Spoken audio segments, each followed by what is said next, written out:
Assalamualaikum warahmatullahi wabarakatuh. Kali ini saya akan melanjutkan materi dari kemarin, yang mana di materi sebelumnya ataupun di materi kemarin itu saya sudah membahas tentang, di bab 3 ini sudah saya membahas tentang materi genetik untuk yang pertama, terus yang kedua itu tentang struktur DNA maupun RNA, dan untuk selanjutnya yaitu bagian C ataupun bagian yang ketiga yaitu tentang peranan materi genetik dalam penentuan sifat. Nah, kalau di buku materi ini dilihat aja nanti di halaman 125 sampai kurang lebih halaman 132.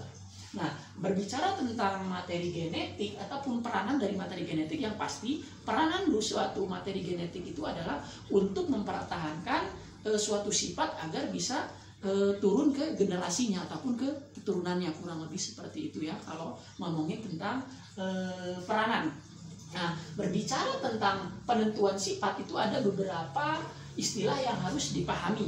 Yang pertama yaitu sifat dominan, yang mana sifat dominan ini dapat diartikan sebagai suatu sifat yang mengalahkan sifat lain, kurang lebih seperti itu. Selanjutnya yang harus dipahami juga ada sifat resesif. Nah, kalau ngomongin tentang sifat resesif, ini kebalikan daripada sifat dominan, yang mana sifat resesif ini dapat diartikan sebagai suatu sifat yang ditutupi oleh sifat dominan, kurang lebih seperti itu.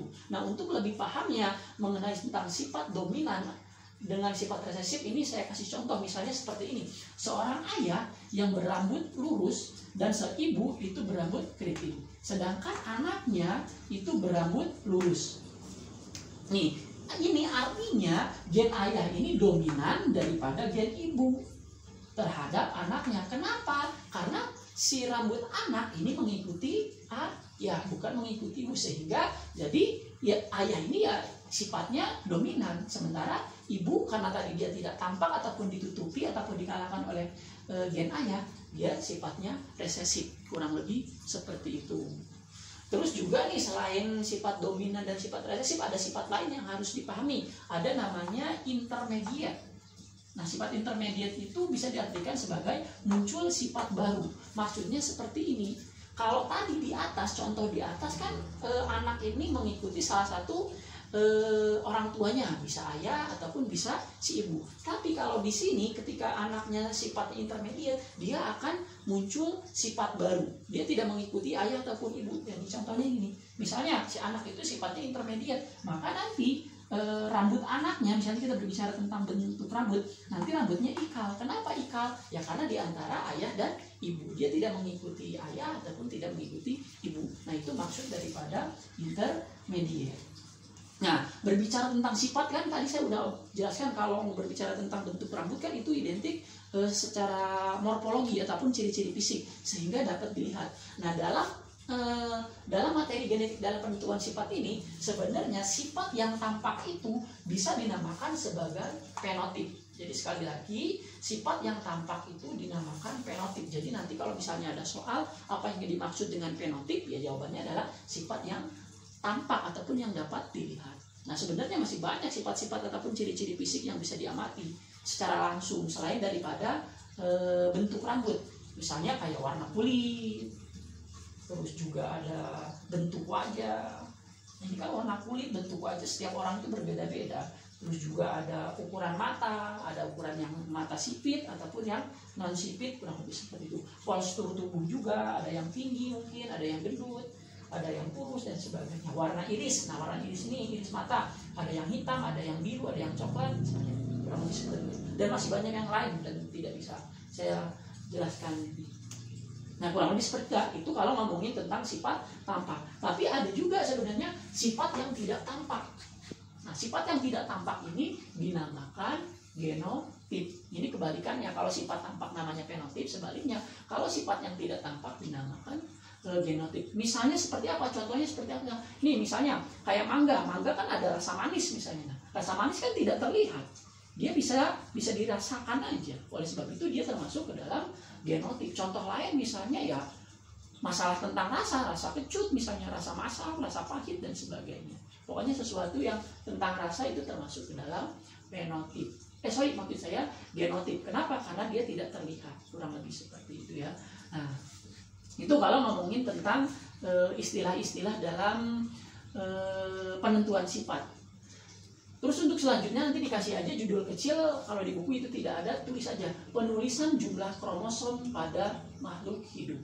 Seperti yang saya jelaskan di materi sebelumnya, di materi genetik, bahwasannya kalau berbicara tentang kromosom, kromosom itu ada dua jenis. Ada autosom yang merupakan gen tubuh, ya ini tadi contohnya, misalnya ciri-ciri fisik, bentuk mata, bentuk rambut misalnya, itu ngomongin tentang autosom, gen tubuh. Terus juga ada yang kedua namanya gonosom, yaitu gen kelamin, yang udah saya jelaskan juga, nanti dia dilambangkan karena jenis kelamin itu ada dua, ada laki-laki dan perempuan, sehingga nanti dia dilambangkan pakai huruf XX untuk laki-laki, sementara untuk XY itu untuk perempuan. Nah, nanti cara penulisannya seperti apa ini? Ini udah saya kasih contoh, contohnya seperti ini. Misal, laki-laki memiliki kromosom berjumlah 46. Nah, nanti cara penulisannya kayak gini. 44 untuk A ini maksudnya adalah autosom, sementara XX ini adalah untuk, karena kan jenis kelamin laki-laki, tadi laki-laki itu dilambangkan pakai XX nih, sementara ini 2. Jadi jumlahnya adalah 46, karena kan manusia ada 46 nih, sehingga 44 ditambah sepasang ataupun ditambah 2 menjadi 46. Atau juga boleh kita menuliskannya dalam bentuk kayak gini. Kalau ini kan dia dalam bentuk buah. Kenapa? Autosomnya cuma 1 A-nya. Sebaliknya kita bisa menuliskan dalam bentuk pasang seperti ini nih. 23 pasang autosom ditambah kromosom XX untuk menandakan jenis kelamin laki-laki. Lah terus kalau misalnya perempuan gimana? Kita ngomongin tentang manusia, ya tinggal ditulis aja 44 buah autosom ditambah 2 kromosom XY, atau 23 pasang autosom ditambah kromosom XY. Jadi tetap sama aja nih. Ini 23 pasang itu kan 1 pasang 2. Kalau 23 pasang, oh sorry, ini bukan 23 pasang, berarti salah. Ini 22 pasang. Nanti diralat ya, 22 pasang nih. 22 pasang. Kenapa? Karena kan 22 dikali 2 44. Ditambah 2 jadi 46. Tadi saya salah penulisannya. Jadi kurang lebih seperti itu ya. Jadi boleh kita menuliskan ataupun membacakan dalam bentuk buah. Ingat aja, kalau buah berarti dia biji ya. A-nya cuma 1 untuk melambangkan autosomnya. Sementara kalau pasang nanti dia ditulis A, kurang lebih seperti ini.